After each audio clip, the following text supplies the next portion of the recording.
publicas mucho. Sí, sí, eso se trata. Ah, Eso se es que trata. me da, no sé.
Hola, ¿qué tal? Buena tarde a toda la comunidad educativa de la ciudad de Jutiapa y departamento.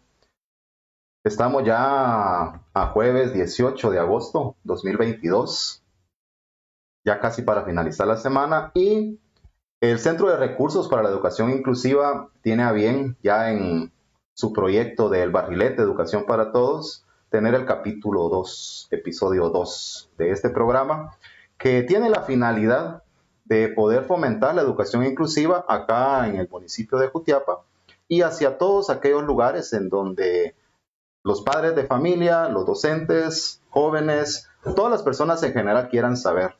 ¿Cómo? A través de entrevistas a profesionales, a docentes, que nos puedan orientar y direccionar de mejor manera sobre temáticas educativas. En esta oportunidad tengo el grato placer siempre de compartir con Gilberto.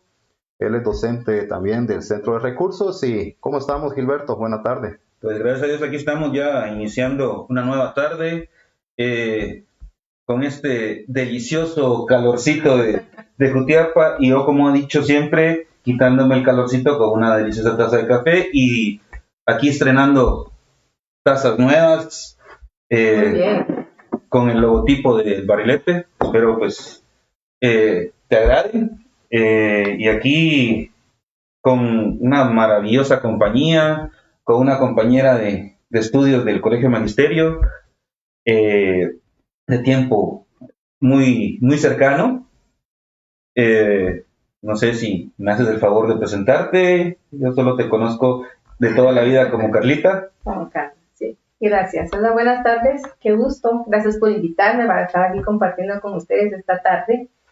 Mi nombre es Carla, Carla Maritza Burgos. Te acordabas de mi apellido, ¿verdad? Sí, me acuerdo. Sí, pues estoy aquí para poder compartir y poder dialogar sobre un tema muy interesante en esta tarde. Entonces, ¿cómo está? Pues que me alegra, fíjate de que antes de empezar me gustaría saber, bueno, a nuestra audiencia, que me cuentes ¿Quién es Carla Burgos? ¿Qué tan traviesa fue Carla Burgos? Si jugó con el respectivo barrilete, de acuerdo al nombre con el que estamos nosotros aquí, el barrilete. Si tuviste esa oportunidad de tirarte al suelo, conseguir esas varillas y el papel china y empezar a hacer un barrilete, o cuáles eran tus juegos favoritos. Bueno, me hiciste que recordara mi infancia. Me recuerdo que el barrilete de sí era como que lo comprábamos. Y no lo hacía, pero ya te voy a contar. Me gustaba jugar en la escuela, en los colegios liga. ¿Me recuerdo de la liga? Ajá. Que saltábamos de las tentas y todos los juegos. Se contaba la semana, lunes, martes, miércoles. Sí, cuando era para el cielo. Pero era divertido. Me gustaba ese juego, me gustaba mucho. Más cuando no pasaba de las rodillas, ¿te acuerdas? Ahora, la semana pasada estaba viendo el programa, el episodio 1 con Cintia Andrea, y tú preguntaste esa parte del barrilete. Y vino a mi memoria, antes de pandemia, ahí en la escuelita, tratamos la manera de que, como en el mes de octubre, porque antes salíamos en octubre, finales de septiembre, principios de octubre, ya para dar el cierre del ciclo, elaboramos un barrilete. Pero yo nunca lo había elaborado. Ahí aprendí, con los estudiantes aprendí la cola, el peso de la cola, porque es el peso, ¿verdad? ¿Por qué lleva los frenecillos que no los podíamos hacer, que puedes usar hasta la aguja para poderle colocar los hilos, y de eso depende que tire, que jale y que vuele, ¿verdad? Exacto. Pues me gustó y me parece excelente esta idea, este nombre, pues es muy divertido. No solo la elaboración, desde un principio lo tienes que hacer bien para que llegue a volar o para que logre su objetivo, ¿verdad? De verlo volar y estar en el aire y disfrutar ese momento en que todos los estudiantes miran. Y la carrerita para que se pueda volver. Esa es otra, que te subís a donde sea con tal de darle el hilo. Y si no, y hay aquel que se te va y se te rompa el hilo. Y que de uno, mi barrilete está allá. No, pero es divertido, me gustó. Y esa etapa sí, la etapa de juego lo he disfrutado hoy en la escuela con los niños, no digamos con mis hijos. Pero todo en su momento se disfruta y te quedan los buenos recuerdos de esos momentos de juego, ¿verdad? Cuéntame, estás diciendo la escuela, pero me incluyo ahí. ¿En qué escuela estás trabajando? Actualmente estoy trabajando en la Escuelita del Barrio Latino. Ah, qué excelente. ¿Y cuál es el área a la que te estás dedicando? ¿O algún grado en específico? En la Escuelita del Barrio Latino estamos trabajando lo que es educación. Si ustedes bien saben, educación especial ha sufrido o ha venido evolucionando muchos temas antes mis compañeras que de repente ven por ahí este programa. Yo digo que pues están bien. Sí, ¿verdad? Si no lo van a ver, si no, lo más seguro. Viene evolucionando mucho lo de la educación inclusiva, educación especial, el aula integrada. Y caemos en un 2022 con años de pandemia, ¿verdad? Con estos 2 años anteriores que han sido años atípicos, que no solo nos hemos visto en que nos tenemos que adaptar como papá, como mamá, como estudiante, sino que también como docente, y no digamos un docente de educación inclusiva. ¿Por qué educación inclusiva?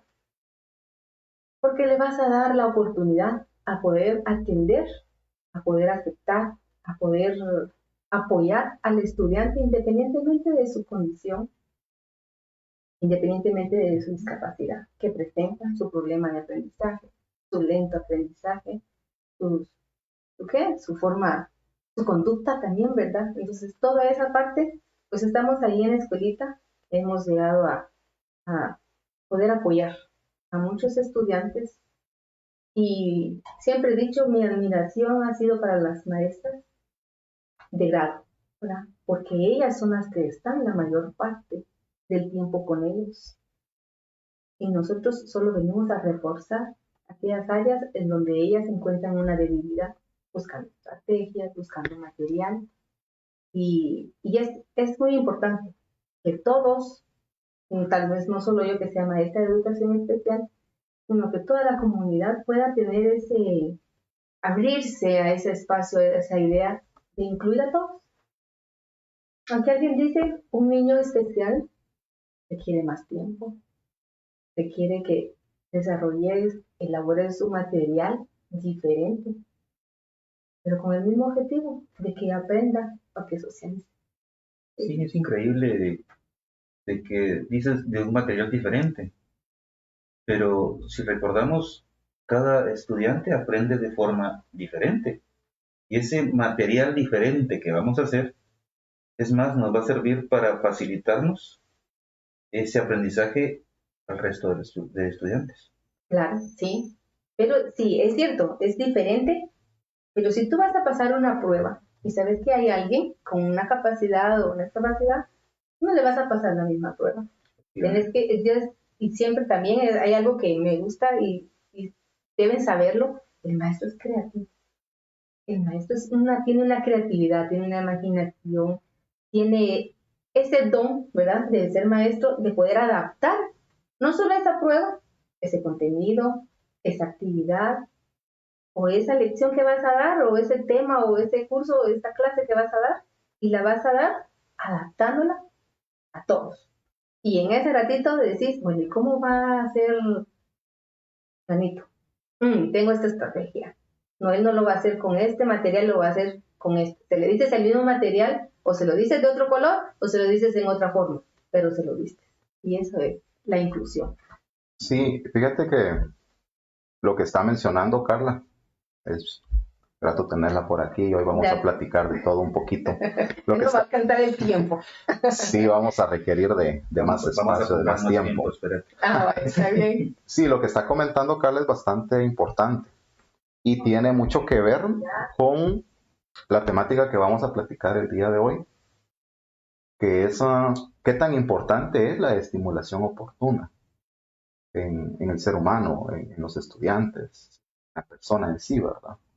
Porque sabemos que dentro del proceso de formación de una persona en sí, y si estamos hablando dentro del sistema escolarizado, es bastante complejo. Y si hablamos de inclusión, si hablamos de estudiantes que tienen una necesidad educativa especial, se vuelve más complejo todavía para la mayoría de docentes que tienen o están acostumbrados a atender a estudiantes regulares, ¿verdad? Entonces, la temática que tenemos para este día, para todos los que nos están sintonizando y que van a ver posteriormente este programa, es sobre la estimulación oportuna y me gustaría que iniciáramos explicando, ¿verdad? ¿Qué es la estimulación oportuna, Carla? Para que nos pueda comenzar ya a generar ese contexto, ¿verdad? Y sobre ello ya vamos sobre la marcha más elementos que es necesario que el padre de familia conozca, que incluso nosotros como docentes refresquemos o que conozcamos, ¿verdad? Porque a veces son términos que tal vez los hemos escuchado, pero no los tenemos muy presentes. Entonces, desde esa perspectiva, usted como profesional, como psicóloga, como docente, que ya nos hizo referencia que trabaja en el área de inclusión educativa, cuando hablamos de estimulación oportuna, ¿a qué nos estamos refiriendo? Bueno, vamos a partir del término estimulación, ¿verdad? Entonces, estimulación va a ser son esas acciones dirigidas, esas acciones específicas que el niño van a ser dirigidas hacia el niño. ¿Para qué? Para que ese niño pueda dominar de manera gradual y que pueda desarrollar sus habilidades. Entendemos eso, ¿verdad? Esa parte de estimulación es esa actividad, eso que vamos a hacer con intención. Para poder modificar, poder desarrollar esas habilidades, pueden ser las habilidades cognitivas, motoras, sensoriales, en los niños. Fíjense que ustedes cuando recibí la invitación de ustedes y me dieron el tema, dije yo, un tema que uno de mamá, voy a hacer el papel de mamá, que uno de mamá tiene que tener en cuenta. ¿Qué es esa estimulación oportuna? ¿Qué es esa estimulación? Entonces, investigando, retroalimentando esto, lo del tema de la estimulación, me llevó cuando empecé a criar a mis hijos, a criar a mis bebés. Estaba estudiando la carrera de psicología y ahí hay un curso que se llama Desarrollo Humano, desarrollo de las etapas del niño, y todo lo que yo iba aprendiendo en el curso lo iba aplicando en mi hija. Mi hija tenía como 6 meses de nacida. Y saber que la estimulación oportuna empieza desde el vientre y es importante. O sea, déjame refrescar un poquito. La estimulación oportuna viene siendo desde el momento que le empiezo a cantar, le empiezo a hablar, cuando llega el esposo o incluso la abuela o algún pariente, alguien, y empieza a acariciarte, eso de que te empieza a acariciar. La pancita, ¿verdad? Eso no quería decir, la pancita. La pancita, el vientre. El vientre, Sí. exacto. Y hola, ¿cómo estás? Y recuerdo en mis clases de psicología cuando nos decían de que era muy interesante, muy adecuado colocarle música a lo que es el vientre. Realmente. Música, que escuche música, que la gente se acerque, la gente que te quiere. Y pasó un caso, les voy a contar así rapidito. Ahí en la escuela pues nos visita una mamá que estaba en su proceso de gestación. Y todas las maestras, hola, ¿qué tal? Y la bebé, y todas acariciábamos su vientre, ¿verdad? Y la pancita, y la nena, y pues sabíamos que hacer nena, y la nena, y todo, y nos sobábamos. Pasó el tiempo y ahorita llegó. Y la bebé, o sea, de 3 meses, tiene, no sé si 9 meses. Pero ella llegaba, hace 6 meses, a la escuela y le hablaba a una maestra y ella volteaba a ver. Entonces, hola, Emily. Y volteaba a ver a la otra maestra. Claro. Entonces digo yo, ven cómo ella no sabe cómo nos llamamos, pero reaccionó con lo que ella escuchaba. Porque o sea, ya teníamos ratito tuvo su parto, su tiempo, y cuando llegó se nos hacía la bebé. Y ahora que ya ella ya tiene muchas más, ha desarrollado muchas habilidades, pues ella ya voltea a ver quién le habla. Y no sabe cómo nos llamamos. Reconoce las voces. Hubo una estimulación auditiva en ese momento. Bueno, para muchos autores, yo estaba leyendo, autores dicen que la oportuna y la temprana es una similitud. ¿Hay diferencia entonces? Para unos no, porque dicen oportuna o temprana. Pero cuando se dice oportuna es en el momento que debe ser adecuado, que debe de ser. Vas a dar esa estimulación que debe de ser en el momento, en el tiempo justo, en el momento adecuado. Y temprano, pues se sabe que debe de ser de 0 a 6 años. Otros autores dicen que de 0 a 8 años es la etapa donde recibe toda esa estimulación temprana. Y es esa parte, ¿verdad? De poder decir, bueno, vamos a hacer actividades dirigidas hacia los niños para poder desarrollar, que ellos puedan desarrollar sus habilidades sociales, motoras. Ustedes fueron papás, tuvieron algún sobrino en brazos de pequeñito, el chinchín, que la luz, el rotomóvil, también que la musiquita, que y acá es algo importante, Carla, que se logre centrar, porque también entra en el dilema: ¿cuándo cree uno como papá? ¿Cuándo cree el docente como docente que es el momento oportuno para generar ese estímulo? Porque si el papá no es, bueno, ahí está el manual y vamos a estudiarlo y paso a paso cómo hacerlo. Ser docente, sí, ser docente implica de que hay una formación académica y que uno se prepara, se profesionaliza, pero ya en el área en donde uno ya está en la práctica. Entonces, ¿cuándo saber que es el momento que realmente amerite estimular o generar el estímulo, Carlos? Bueno, si bien podemos partir de las etapas, ¿verdad? De las etapas, en este caso vamos a hablar de los 0. Les estaba comentando de una estimulación que inicia en el periodo de gestación, continúa en los meses, primeros 3 meses, primeros 6 meses, primer año, los primeros años. Pero si decimos que si vamos a empezar a desarrollar o a empezar a poder potencializar esas habilidades en los niños que sea de 0 a 5 años. ¿En qué momento? La oportuna se va a dar cuando el niño tiene ya empieza con esa, te podría decir, esa madurez. Vamos a enseñar el gateo, vamos a ver que es una de las fases donde empieza a arrastrarse la pancita. ¿Qué pasa si tú dejas a un bebé en una canasta, en una bañera, en un corral? Y es el momento en que tiene que ser. Esa es la oportunidad, o sea, ese es el momento para poder, descubrir cosas, agarrar cosas. ¿Has visto que en los procesos también son... y que agarra con la mano, la agarra. Y después ya empieza con deditos. También en este caso la oportuna es mucha responsabilidad para el que está al cuidado de un bebé o al cuidado de un niño de 0 a 5 años. El saber esos momentos en que, está llorando, ¿qué está pasando?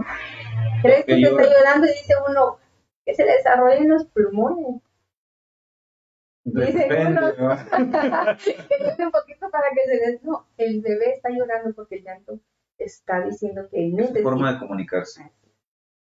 Sí, estaba viendo hace poco de que una doctora, no recuerdo el nombre, acaba de descubrir en estas alturas de la vida, yo creo que no había sido madre, de que el niño llora cuando tiene hambre, que el niño llora de determinada forma cuando quiere algún objeto, el niño llora para poder, llamar la atención. O sea, en sí el estudio de la doctora esta era, no recuerdo el nombre, pero fue por un médico, de que el llanto era la comunicación del niño. Lo vengo a descubrir a estas alturas, yo creo que no había sido madre. A lo mejor. El llanto es muchas cosas que el niño hace, muchas cosas del balbuceo, todo ese proceso que conlleva el niño, es importante tomarlo en cuenta. Veamos qué es esta parte de la estimulación. Si estamos viendo también el poder estimular no solo a nivel sensorial, cognitivo, el formar la independencia también de los niños es en estas etapas de pequeño, en esos primeros años de vida.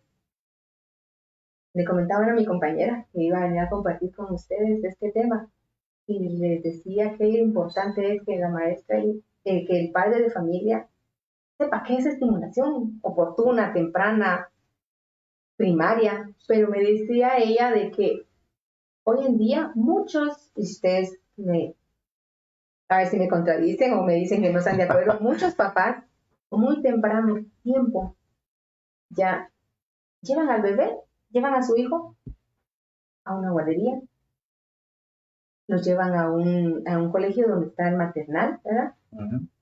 Hay colegios que desde los 3 años o a veces de meses ya los están recibiendo. Sí, pero ese está bien. Entonces va a ir a recibir allá esa estimulación, y yo estoy de acuerdo. Pero ¿qué pasa con esos niños que no tienen un cuidado adecuado, no tienen una estimulación adecuada? Porque papá, mamá, porque la tía sale a trabajar. ¿Dónde se queda?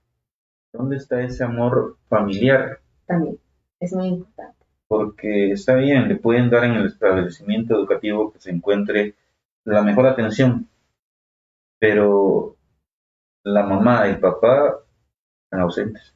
Es cierto, por una situación laboral. Sí. Pero pienso, muy a lo particular, de que falta esa estimulación, ese cariño, ese mamá, ese papá, ¿dónde está? Sí. Pero si te das cuenta, retomando lo que decía es, si va a un maternal, ahí va a recibir esa estimulación. Y eso es bueno, porque entonces va a empezar a desarrollar sus habilidades. ¿Y qué pasa con el niño de un área rural? ¿Qué pasa con un niño que luego va a la escuela y no lleva esa estimulación? Entonces es fundamental, y este tema pues es muy bueno, ¿verdad? Es interesante que así que las personas que nos están viendo puedan informarse, y sepan que es trascendental esta estimulación en los niños cuando pasa un berrinche. ¿Verdad? Lo dejamos pasar, no, es un momento oportuno en que tú tienes que decirle, bueno, aunque esté pequeño, tú sabes que tiene un berrinche, porque quiere algo, entonces tienes que ser, es oportuno, ¿verdad? Decirle, bueno, no. Saber corregir. Saber el momento.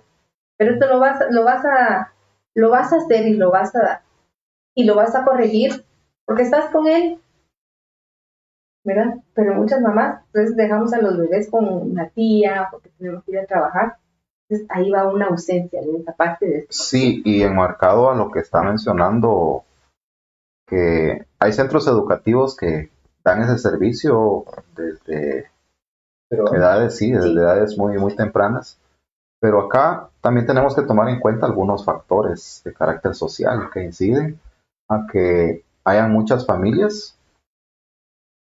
Por desconocimiento, creo que sí hay un cierto porcentaje, pero más creo que se dan fenómenos como de trabajo que no están presentes, ¿no? Y esa ausencia marca o se refleja notoriamente en la estimulación de los hijos. Hay otros factores sociales como migración. Muchas veces las familias se desintegran porque papá quiere trabajar en otro país o mamá y terminan quedándose con los abuelitos, con los tíos. Entonces esa disfuncionalidad dentro de la familia en algún momento va a repercutir, ¿verdad? Entonces es acá donde viene la intervención de los centros educativos. Usted me dirá, Carla, si es correcto o no, o va encaminado lo que voy a mencionar a lo correcto. Si hablamos del sistema escolarizado, la estimulación oportuna tiene bastante incidencia en preprimaria, porque ahí los niños llegan de 4, 5 y 6 años, ¿verdad? Sí. Entonces, el sistema escolarizado es el que va a absorber y el que tiene dentro de sus finalidades generar ese estímulo si no lo reciben en casa. Ahí se toma en cuenta esas familias disfuncionales, esos son niños que no viven con papá y mamá, o incluso viven con papá y mamá, pero ellos, su patrón de crianza es distinto, ¿verdad? Y repercute también después cuando ellos son más grandes. Entonces acá la pregunta sería, ¿cuál es ese rol que juegan entonces los docentes de preprimaria? ¿Será que realmente se enfocan a que la estimulación se dé en esas edades de 4, 5, 6 años? ¿O cree usted que todavía es un 50-50? 50 casa, 50 escuela. ¿O tendría que ser más porcentaje en casa y el resto porcentaje en la escuela? ¿Cómo será que vemos ese balance? Sí, está comentando Rubines Gómez González de Bautista. Rubines González de Bautista. Dice, nosotros los de Paín trabajamos estimulación oportuna. Yo creo que va muy a la par de la pregunta que está haciendo el licenciado. Paín y párvulos, ¿habrá una diferencia para los que no conocemos esa situación? Ahí te vamos a preguntar en Rubén. Bueno, sí, yo conozco a una maestra de Paín y ella tiene las etapas muy, o sea, da esa estimulación oportuna. Bien lo dice la maestra de que Paín, y qué bueno que fuera que hubiera Paín, ¿verdad? En muchos lugares donde tendría el acceso, esa necesidad. Generar esos centros para que pueda llevar la madre de familia a su hijo a recibir esa estimulación. Y sí, Paín lo da, y lo da la maestra de preprimaria, claro. Es como les decíamos, cuando nosotros trabajamos con los padres de familia en las escuelas para padres, decimos que la educación es la formación del estudiante o es un triángulo, ¿verdad? Estás en tres, el papá, el maestro y el estudiante. Y puede ser en Paín, puede ser en preprimaria, puede ser en un maternal, en la guardería, donde se tiene que llenar, se le tiene que reforzar, se le tiene que apoyar y ayudar al niño a que pueda desarrollarse, para que pueda desarrollar esas habilidades, para que él pueda tener una infancia. Jugar, reír, correr. Una infancia que valga, dice, bueno, es una infancia linda, ¿verdad? La infancia donde hay estimulación, donde hay amor, donde hay comprensión, donde hay palabras, donde hay apego, donde hay muchas cosas. Y sí, es importante y es y está dentro del currículum, ¿verdad? Toda esa parte, ese proceso de la estimulación que dan las maestras, tanto de PAIN como de las preprimarias. Y no solo lo da el papá, vamos a dar un ejemplo de si la estimulación temprana oportuna se da de 0 a 5, 6 años, estamos hablando que es de casa de 3 años, ¿verdad? Y si hay un país de 3, 4 años, entonces sigue recibiendo esa estimulación. Pero ¿y qué pasa cuando el niño no lo recibe en casa, no ingresa a un programa, no ingresa a la escuela? O entra tarde. O entra tarde y llegó a la primaria. Esa motricidad fina no todo, íbamos hablando de eso, motor, ¿verdad? El saltar, el brincar, el gatear, como decías tú, que son procesos que no se tienen que saltar, que no se tienen que como que omitir o anular, sino que se debe de mantener, ¿verdad? Entonces, muchos dicen, bueno, yo solo de la cuna me senté y me paré, y es cierto, pues, no pasó un gateo, pero recompensé en otras estimulaciones, ¿verdad? Que tuvieron ya los docentes o la persona encargada del bebé. Es ahí, pienso, no sé, cuando encontramos a ese niño que tiene esa atrofiación en los músculos para poder agarrar un lapicero o un lápiz y no puede cortar con tijera, que son actividades de párvulos, que son actividades de primero primaria incluso, sí, el rasgado, y sí afectan en gran manera y con mucha notoriedad ese tipo de situaciones. Pues yo tuve la oportunidad de trabajar unos años con primero, y en esos momentos que yo estuve trabajando en la comunidad donde estaba, por cierto, las pilas con mapa, saludos, en ese entonces no había un párvulos. Sí. Cuando llegó el primero era el párvulos, y yo estaba trabajando con primero en ese entonces. Cuando llega párvulos se nota ese cambio, porque el docente empezó a trabajar todas estas actividades de lo que era la estimulación, motricidad fina y gruesa, y fue un gran alivio ya cuando uno estaba... Ella llevaba esa habilidad desarrollada, ¿verdad? Sí, lo malo que ya tenía otros lados. Sí, creo que influye bastante. Yo les voy a comentar, yo no tuve la oportunidad de estudiar preprimaria. Yo fui de aquellos que en casa, bueno, vas a iniciar tu proceso de estudio de una vez a primer grado. Y sí, fui testigo de que me costó un poco, ¿verdad? A pesar de que yo en casa rasgaba, dibujaba, cortaba, pero de forma empírica. Sí, o sea, lo que en casa me podían enseñar, ¿verdad? Sí. Pero no era algo inducido. Claro, en ese tiempo también la educación preprimaria en el sector oficial no había tanta cobertura, ¿verdad? Solo los centros educativos privados son los que te ofrecían ese nivel. Entonces, yo estudié en la Lorenzo Montúfar, de acá del barrio latino, ¿verdad? Orgullosamente. Jutiapaneco de cepa. Entonces, sí, creo que es necesaria la educación preescolar. Y por acá nos comentaba el señor Rubinés, nos aclara, sí, dice, le explico, lo leo literal. Sí, gracias. Sí, dice, le explico, Lick. En PAIN trabajamos a nivel inicial de 0 a 3 años, interesante, de 0 a 3 años, y el nivel preprimario que ya sabemos que es de 4 a 6 años. Entonces, PAIN, sabemos que es un programa que ha venido a fortalecer la atención a estudiantes con una edad temprana, ¿verdad? Pero lamentablemente no hay en todos los centros educativos. Ahí está. ¿Ya? Eso es lo que decía. Preprimaria, hoy sabemos que tiene más cobertura, pero hace 10 años, sí, hace 10 años era menos cobertura. No digamos cuando yo estudié, menos cobertura. Hace 10 años que no. Entonces, sí, claro. Entonces, ¿a qué voy con eso? De que sí es importante esos niveles.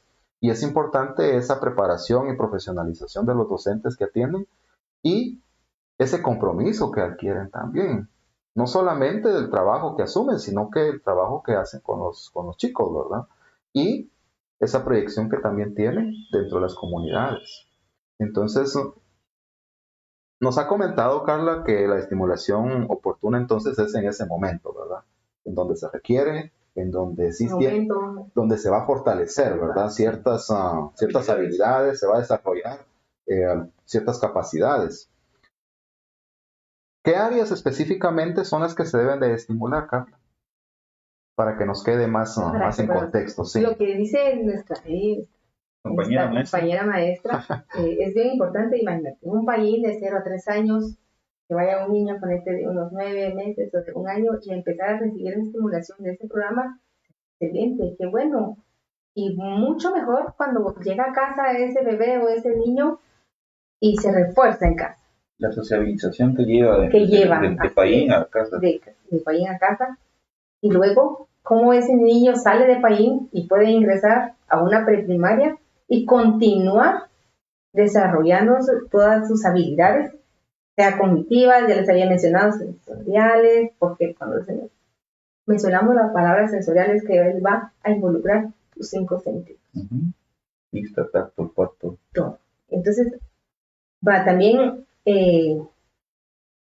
estamos hablando de esas partes, o de esas partes serían la parte física, ¿verdad? De que nosotros podamos dar esa estimulación en la parte física, en la parte mental, en lo socioafectivo, emocional. Y me voy a detener un poquito por mi especialidad.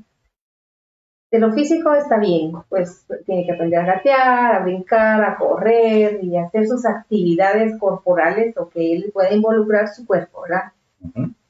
El disfrutar una piscina, el disfrutar tener sus pies sobre la arena o sobre descalzo y todo eso que él pueda tener de estimulación en su cuerpo. La parte mental, pues son aquellos juegos que ponemos, juegos de memoria, el poder, digamos que, bueno, te estás pasando a la primaria, pero aquí un cubito, o has visto aquellos donde le das para que meta, coloque, o le da la forma, ¿verdad? Son juegos que ellos tienes que estimularle, no solo vas aprendiendo ahí que es los juegos, la forma, la estrellita va en la estrellita, la media luna, todo, entonces, o va identificando, hay muchas. Yo creo que vamos a invitar aquí a nuestra compañera también para que venga y exponga todas esas estrategias, todas esas formas, podemos decir, claro, y ejercicios que se pueden hacer. No solo ayuda a la comunidad educativa, sino que a los papás con niños pequeños. La parte socioemocional o afectivo, social, es muy importante. ¿Por qué te digo que esa es una parte fundamental cuando un niño pequeño se cae? ¿Cuál es la reacción cuando un niño pequeño se cae? Por eso un niño... Si no le pones atención, se levanta y se sacude. Ahora, si lo volteas a ver, empieza a llorar. Ajá. ¿Y tu reacción? Detrás. Depende. Detrás. Si sos una mamá helicóptero, dijeran por ahí va, detrás. ¿Y si no? Si no, se tiene que levantar. Y cuando viene alguien y diga, te caíste. Levanta. Y empezás a decirle cosas negativas. Empezás que sos un tonto, que sos aquí, que sos allá. Todo. Entonces, desde ahí es muy importante que el padre de familia, que el maestro, el que esté frente a un estudiante o a una persona, digamos a un niño, tiene que tener mucho cuidado. Mucho tacto.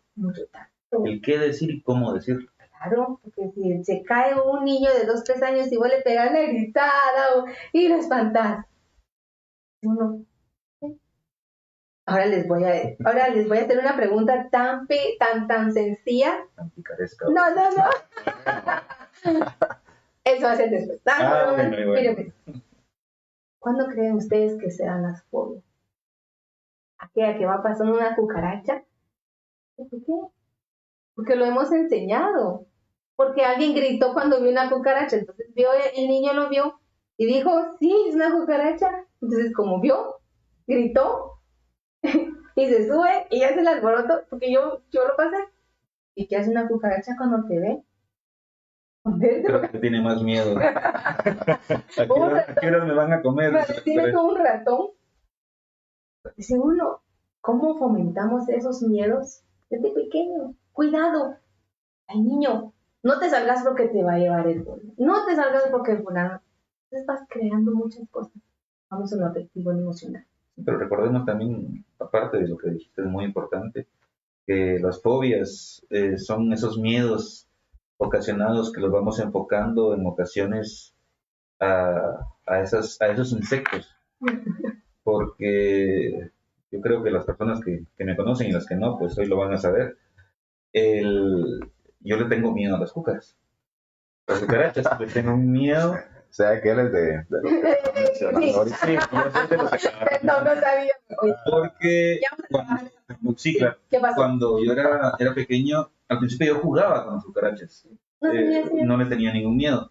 Pero cuando, a lo que tú estás hablando, el rigor que mi papá ejercía hacia mi persona era demasiado grande. Ahí se enfocó mi miedo en esa cucaracha. Porque cuando él me estaba reprendiendo, una vez que me estaba reprendiendo, yo estaba jugando con las cucarachas, porque yo las amarraba y les hacía para jugar de carritos. Recordate que en la época que crecimos no teníamos los Hot Wheels, ¿verdad? Entonces había que inventarse los juegos. O agarraba mi ronrón y lo usaba de dron. Bueno, en ese tiempo sí. Yo tenía mi dron, que era un ronrón. Qué bien te salió. Y, ¿cómo se llama? Y sin mucho esfuerzo. Pero esas situaciones de miedos se me fueron enfocando, y ya lo vine a descubrir cuando empecé a estudiar psicología, ¿verdad? Se fueron enfocando, esas fobias se me fue enfocando a ese insecto tan insignificante que, pues hoy ya por hoy ya lo superé, pues, ¿verdad? A eso te iba a preguntar. Pero bueno. Sí. Esa parte, o sea, vamos, todos los miedos, todos esos temores, inseguridades que uno ve en un niño, digamos en un adulto, ¿verdad? Es por esta etapa, por este momento en que tuvo que haber sido reforzado, estimulado, tratado, ¿verdad? Uh-huh. Con el tacto, con el cariño. Sí, pero te digo, el saber decirlo y cómo decirlo. Ahí está. Es puro reflejo, ¿verdad? De lo que en casa se les enseña. Exacto. O sea, si se cae el niño, ¿por qué inculcarle de que es malo que se caiga? Es cierto. Los hombres no lloran, dice. Sí, son términos que en algún momento lo hemos escuchado, ¿verdad? Fíjate, Luis, disculpa que te interrumpa. Fíjate de que a veces tenemos ese mal hábito como padres o como familiares de cualquier lugar o cualquier familia, valga la redundancia, ¿no? De que cuando estamos comiendo en mesa o en algún restaurante o algo, viene el niño con sus manos pequeñas y quiere agarrar el vaso de Coca-Cola, valga la marca, ¿no? Gracias, ya lo van a traer. Ya lo van a traer. Hay un licenciado en la departamental que dijo que lo iba a traer, por ahí creo que lo conoces. Está bien, esperamos. Entonces yo creo que nos está viendo ahí. Venimos y cuando el niño viene y agarra el vasito y por su pequeña mano lo bota, ¿qué es lo típico que la mamá o el tío que está a la par hace? La típica regañada, la humillada, como acabas de decir. Y de esa forma, pues, es lo que va sucediendo, por lo que mencionabas. Cómo venir y poder corregir. O sea, una vez tuve una oportunidad que viene el niño, agarra su vasito, se cae, se queda viendo, asustado. Y no me vas a regañar. ¿Y por qué te tengo que regañarle, güey? Porque se me cayó el fresco. ¿Lo hiciste a propósito? No. Entonces agarremos unas servilletas y pongamos. Y te sirvo más fresco. O ya no querés fresco. Bien, por eso se me cayó. Entonces le conseguí un vaso más pequeño. Se lo dieron. Pero vamos a eso. O sea, el cómo poder en determinado momento hablarle a nuestros hijos o bien a nuestros alumnos. Porque a veces suceden accidentes, pues sí. ¿Y cómo digamos? ¿Cómo vamos a corregir? ¿Cómo vas a corregir? Eso es algo muy importante. Yo lo viví. Tal vez tuve un papá bien estricto, donde que él se caía algo sobre la mesa, ¿verdad? Y tan duro él.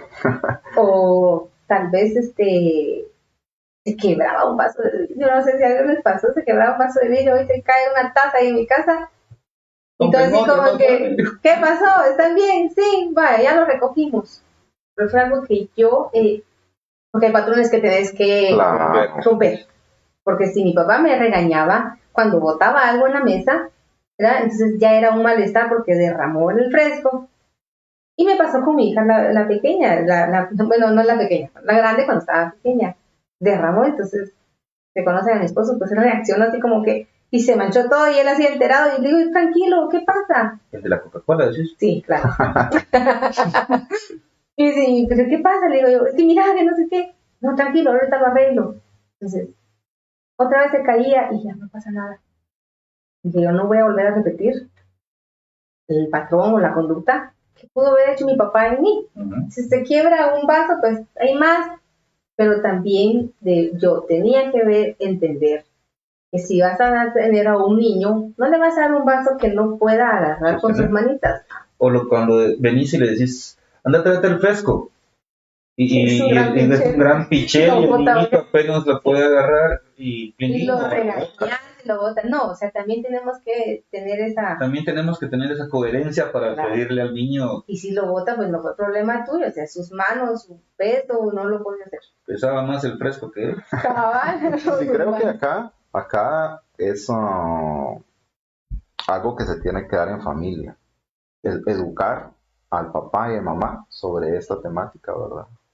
Para los que nos están sintonizando, estamos hablando de estimulación oportuna y qué tan vital es en la formación del niño. Entonces, tanto la familia tiene que conocer y sensibilizarse, ¿verdad? Para que esos patrones de crianza se vayan rompiendo, como usted menciona, ¿verdad, Carla? Si tuvimos un padre muy estricto y que nos daba hasta miedo comer con él, ¿verdad? Porque se nos caía algo, ya iba el grito. Nosotros ahora que somos padres, pues romper ese esquema, ese patrón y ser más tolerable y ver que hay otras cosas que sí ameritan de repente mayor importancia. Sí, o sea, no estamos hablando de no corregir. Ahí está, eso iba a decir. Sino saber corregir. Claro, sí, porque tampoco hoy no vas a decir así, no. Sí, tampoco estamos hablando de, como se dice hoy, la generación de cristal. Ahí está, eso es otro tema. Es muy bueno. Sí, no vas a crear esa generación, sino que saber el momento y cómo hacerlo.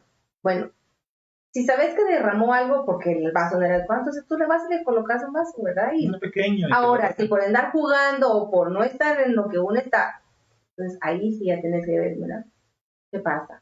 Y decirlo con buena manera, o sea, las palabras vienen más a veces que un golpe. Pero también cómo las digas. Recuérdense que también parte de la estimulación que vamos a tener un niño, no solo el motor, social, emocional, afectivo, también es área del lenguaje. ¿Sí? El lenguaje. Miren ustedes cuando un niño está balbuceando, está empezando, mamá, y va creciendo, y mamá, y que va a tener, y que estás viendo que tiene un problema de lenguaje. ¿Un problema de habla? Vas y empezás, habla bien. Así no sé. El niño va como que poniendo esa caparazón y es más difícil poderle dar ese seguimiento. Y en la escuela, pues, estamos con un caso de una niña de que ella tiene una discapacidad, pero tiene poco lenguaje, pero lo tiene. Y eso es lo bueno. Entonces está hablando con la maestra de grado y le digo yo, mira, ella sí escucha. Ella te dice, si tú le decís papá, mamá, ella lo repite. O sea, tiene un problema, sí, de lenguaje, pero hay que estimularse. Es una niña que tiene 12 años, 10 años, 10, 11 años. Sí, es de trabajar mucho. Es de trabajar mucho. Entonces, atención, ¿verdad? A esos niños pequeños que empezar a hablar y empezarles a decir las cosas como son. Hablar correctamente, Hablar la correctamente. pronunciación, la acentuación, Así es. las doble L's cuando uno habla. No te nada, mamá, nada. Sí, no, ¿Qué dijo? Ay, no qué lindo, dijo. Ay, tan lindo, y uno también lo repite, eso es lo malo. Sí, o le estás haciendo como que no entendiera. Chichi. ¿Qué le dijiste? No, hola. O sea, claro, ¿verdad? Que hablar. En esa parte es la estimulación en cuanto a lengua. Bueno, si hablamos de lengua, es un proceso.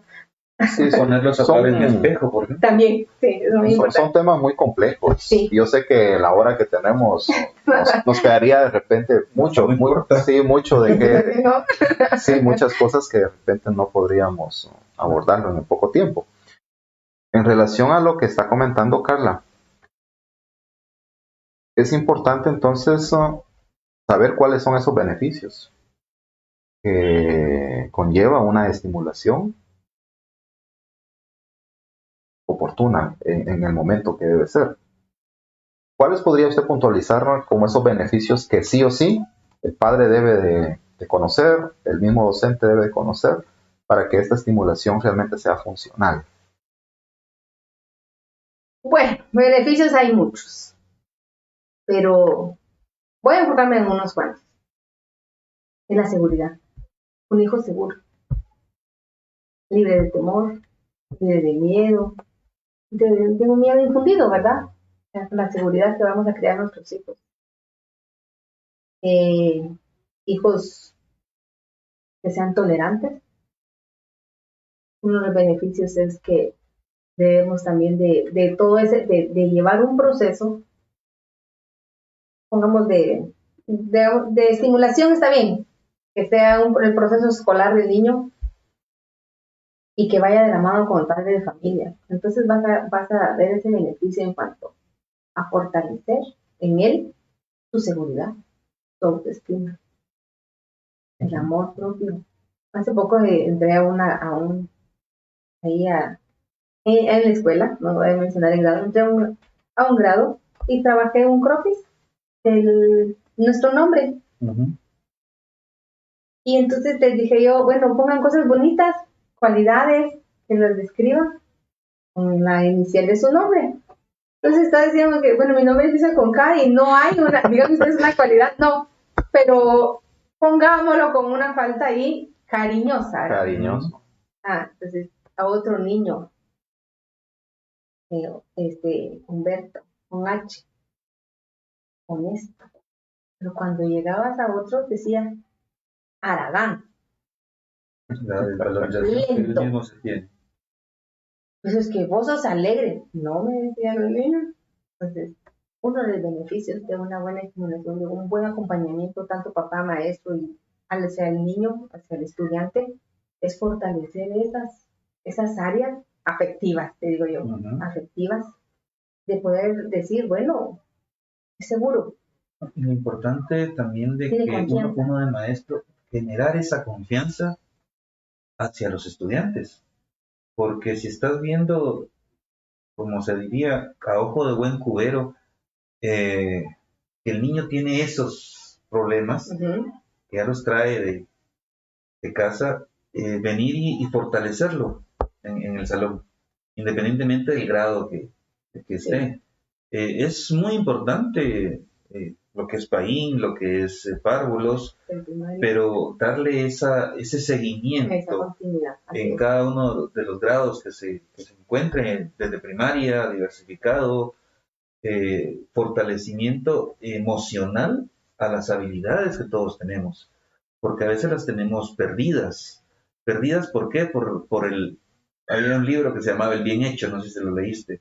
El venir y no decirle a la persona, al trabajador, al estudiante, lo hiciste bien, qué bien, lo hiciste bien. Y eso es lo que a veces falta en nuestros mismos salones de clase, porque vemos el esfuerzo del estudiante, pero no lo premiamos, no por ponerle la estrellita, no por ponerle un punto más alto, no, sino porque, mira, te felicito, córtate un poquito más, vas bien, vas encaminado. Vale, así es.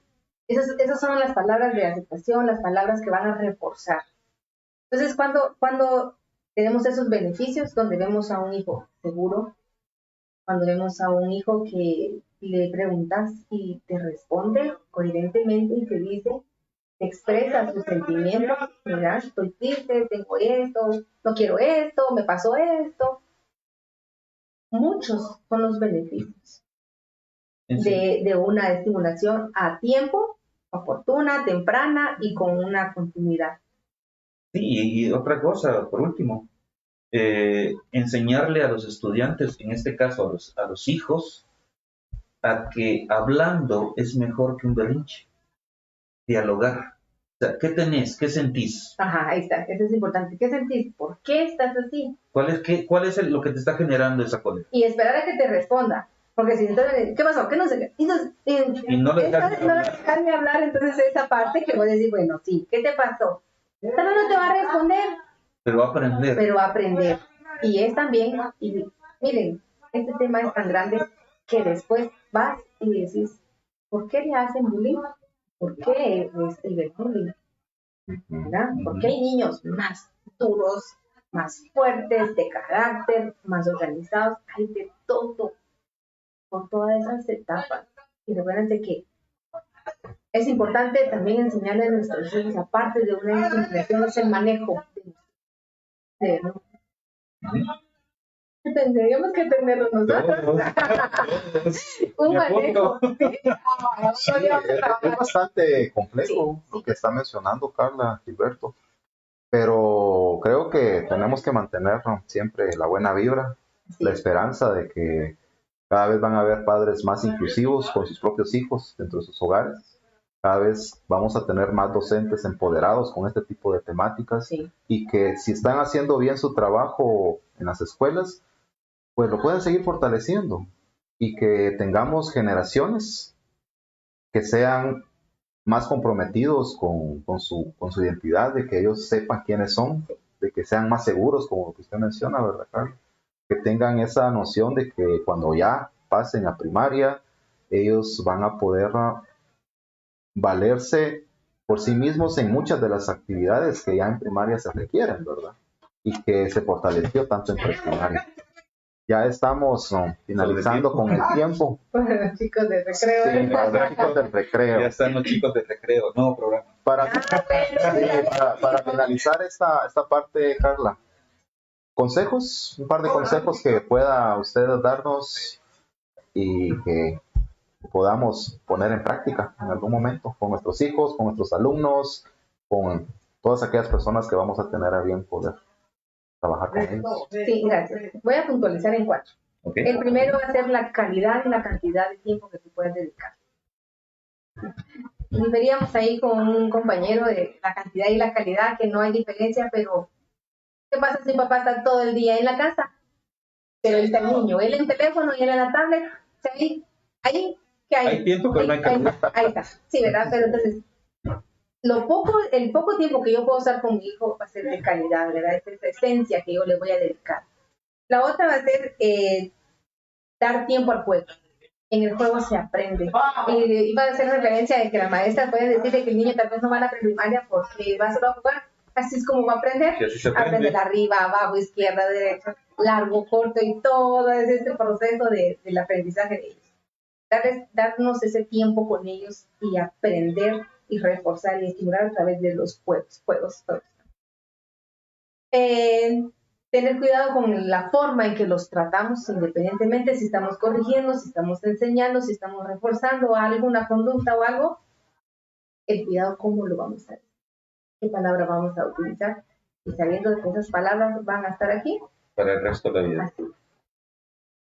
Y otra es tener un proyecto de vida con el estudiante. ¿Qué es lo que quiero de un estudiante? ¿Qué es lo que yo quiero lograr con este niño que no me aprende, que tiene un lento aprendizaje? ¿Qué es lo que yo quiero? Tener un proyecto de vida. Yo veo a este estudiante que le va a costar, pero algún día lo voy a ver de cajero, de enfermero, de doctor, no sé, de cualquier profesión que él se pueda desarrollar, pero con un proyecto de vida. Y esto no solo va para los docentes, para la comunidad educativa, sino que también para los padres también. Tener un proyecto de vida. Y para los mismos estudiantes. Claro. Te decía también, me gusta cuando dice la palabra que son como las saetas, ¿verdad? Mi papá ¿A dónde quieres que vaya el hijo? ¿A una cárcel? ¿Que caiga en un vicio? Esa persona destacada, buen deportista, buen orador, un buen mecánico, un buen doctor. Pero es un proyecto de vida. Gracias por este tiempo. No, Me al la contrario, pasé creo que bien. gracias a ti, y espero que ese pánico escénico que nos habías comentado se te había ido. Yo creo que no aparentaste tener pánico escénico. Gracias. No, ustedes me hicieron esta tarde de confianza y de saber de que estamos para servirles, ¿verdad? Y a la comunidad también. Gracias por aceptar la invitación que te hicimos.